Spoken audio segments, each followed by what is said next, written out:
Hi, I'm Dr. Bobby Du Bois, and welcome to Live Long and Well, a podcast where we will talk about what you can do to live as long as possible and with as much energy and vigor that you wish. Together, we will explore what practical and evidence-supported steps you can take. Come join me on this very important journey, and I hope that you feel empowered along the way.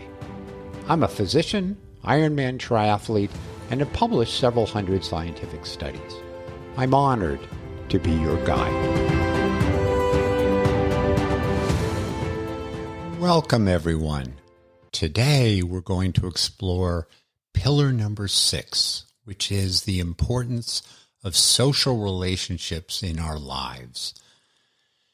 Now, not only are relationships a meaningful, important, gratifying part of our life, but the strength of those relationships affects how long we're likely to live and how functional those years will be. And as always, I will share with you the scientific studies that support my views, and I'll have links in the show notes to those studies if you wish to take a closer look at them. As a reminder, the other 5 pillars that we've talked about are exercise, sleep, nutrition, mind-body harmony, and exposure to heat and cold. If you missed my discussion of any of these pillars, feel free to listen to prior episodes.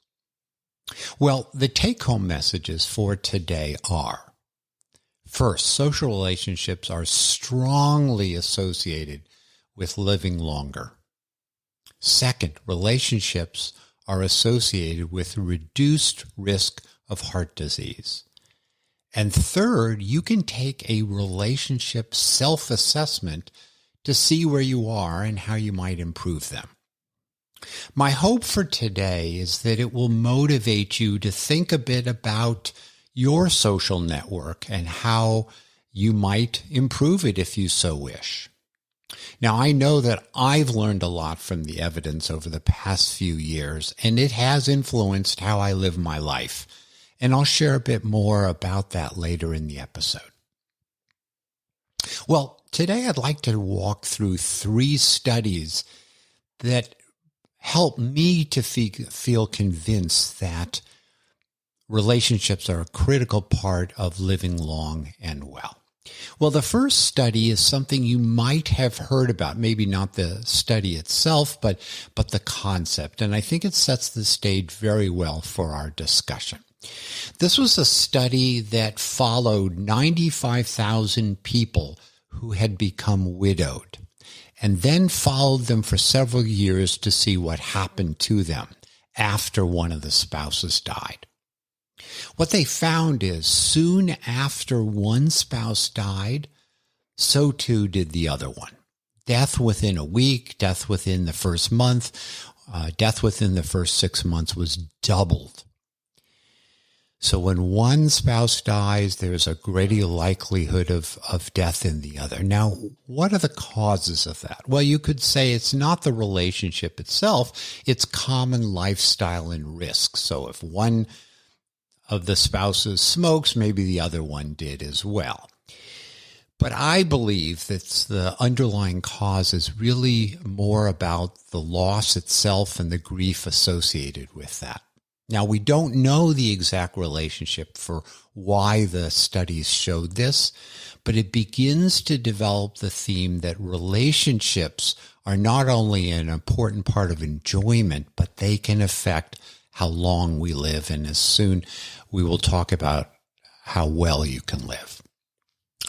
The next study, which has received a fair bit of press and discussion, is a study that is called the Harvard Study of Adult Development. Now, this is a 75-year study, and it began with a group of Harvard men. At the time, Harvard didn't take women, so it was men. And then they compared them to men that lived in Boston, those that weren't going to college back in the 1930s and 40s and were of lesser economic means. And they followed these people decade after decade to try to understand various aspects of development.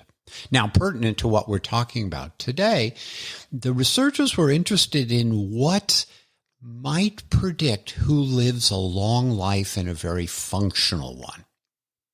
So they looked at folks who were in their 50s and examined a whole host of factors to ask the question, well, what are the characteristics of the men in their 50s who lived into their 70s and beyond and were quite functional as they got older? The strongest predictor, the number one predictor of who's going to live long and live well, was satisfaction with social relationships. And satisfying social relationships also predicted less cognitive decline, general happiness, and reduction in pain. What might have been the cause of this? Well, having good social relationships in this study meant having someone in your life who you can count on in times of need. So, as an example, who might you call in the middle of the night if you were sick or scared? And did you have someone in your life where that was the case? Now, those type of experiences are very stressful when you might be ill and you need some help, or there's a problem in your life and you want to share it with somebody. If you are alone in that experience, that increases stress. And if you're able to share those feelings with someone else, that can reduce the stress. And that may have been the source of the results that we saw. Well, the third study, which is actually a study of studies or a meta-analysis of a whole long series of publications, and they looked at about 300,000 people, and they looked at them over the course of over 7 years. And what they found is people who had adequate social relationships had a 50% greater likelihood of survival compared to those who did not. Now, this relationship was just as strong as the risk factor of smoking. So we think of smoking, we think of being overweight, we think of high blood pressure as being major risk factors for survival, and especially due to cardiovascular disease. But having adequate social relationships was just as strong and just as impactful as smoking. Well, the fourth study, or series of studies, once again, a combination of studies, looked at people with heart disease. And what they found was that those who were unmarried or had no significant person to confide in had a threefold increase in mortality in the subsequent 5 years. So again, a relationship between whether you have a good social network and if you had heart disease, whether you were likely to die from it. Now, the final study isn't directly about relationships, but I think it supports the view, at least for me, that our emotions affect how long we may live. And what this study looked at was people who had depression compared to those who didn't. And once again, they found that emotions, in this case depression, was associated with a far higher likelihood of having a cardiac event compared to those who were not depressed. What I hope I've done now is to build a case that social relationships matter to our health. So they're not just nice to have in our lives, but they're fundamental to our health as well. Now, sadly, the data show that about a third of adults in the United States feel lonely, and about 1 in 4 adults above the age of 65 are socially isolated. And so these would be people who absolutely would be at risk for the things that we've just talked about. Well, in this next part of our dialogue, let's explore what can we do about this? How can we, in essence, take stock of our social relationships? So one of the major investigators in that Harvard study I talked about, Robert Waldinger, he headed up the study for a significant period of time, and he's written a book recently. And he has in this book, and the article that I will link in the notes, along with the other studies we've talked about, is a self-assessment, or in essence, an audit of social relationships. And what is very important to understand is that a productive social connection is more complicated than just having someone to talk to. In fact, there's really 7 different aspects of social connection, all of which are important. The first is that point of safety or security. Do you have somebody you can call in the middle of the night if you need help?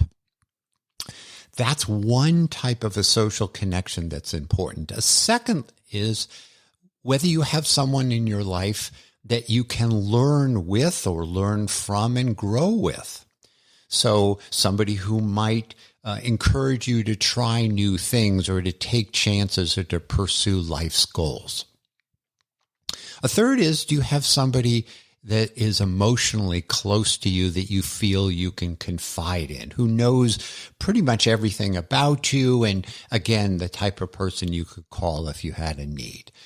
The fourth is somebody in your life who kind of affirms who you are as a person and has perhaps shared experiences. In my case, I have 3 brothers and sisters, and they are people who have been with me for many, many decades and provide that for me.